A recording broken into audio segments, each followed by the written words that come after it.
In this lesson, we'll learn about the typography component, which is used for headings like H1s. So in this lesson, we're going to add a nice big heading to the top of our blue box, and it's just going to say employee registry.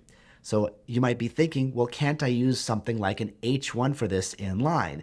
And the answer is you can, but once again, the Material UI component library has a replacement component for that with some predefined styles and some props that will allow for very easy manipulation. So let me show you how that's going to work. Right here, we're going to import another component, and it's going to be called typography, and that's going to come from @MUI/material/typography. All right, it's going to be rendered within our box, our big blue box. So now I'm going to change box from being a self-closing component to having an opening tag as well as a closing tag. So right here, we're going to render that closing box right here. And then I'm going to start off by rendering our typography component within that box.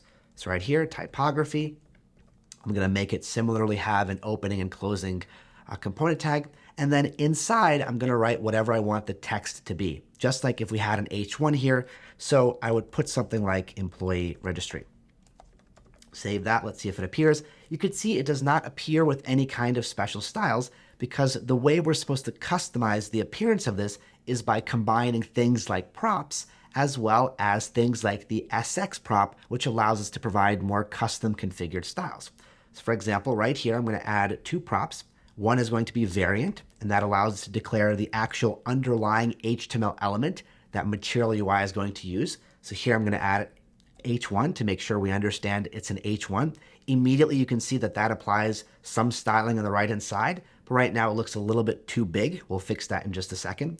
Another thing I can do here is add a prop called align, and that is going to determine alignment. In other words, where the content is placed. So if I want to center it in the middle of my parent box container, I can simply provide an align argument of center.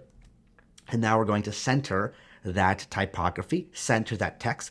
And then, as I mentioned, I want to decrease the font size because I think this default H1 size is a little too large for me.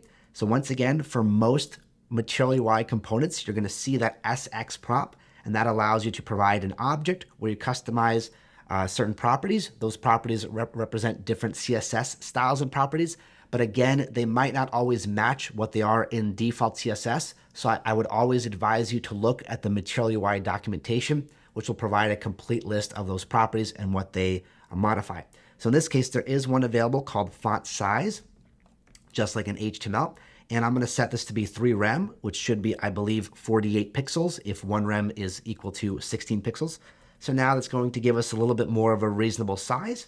But you can see that the title is a little bit close to the top of my box. I'd like to add some padding around that text and probably provide some padding for the entire box as well. So moving on up to our original box right here, I'm going to add an additional property of padding, and I'm going to set that to be 2 rem, which is about 32 pixels.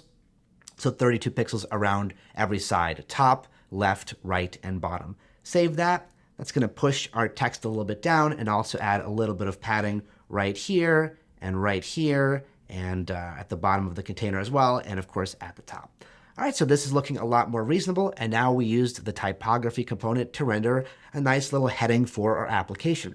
And in the next lesson, we're going to render the input where we can collect the name that our user is searching for that's going to filter our eventual employees list down. So I'll see you in the next lesson.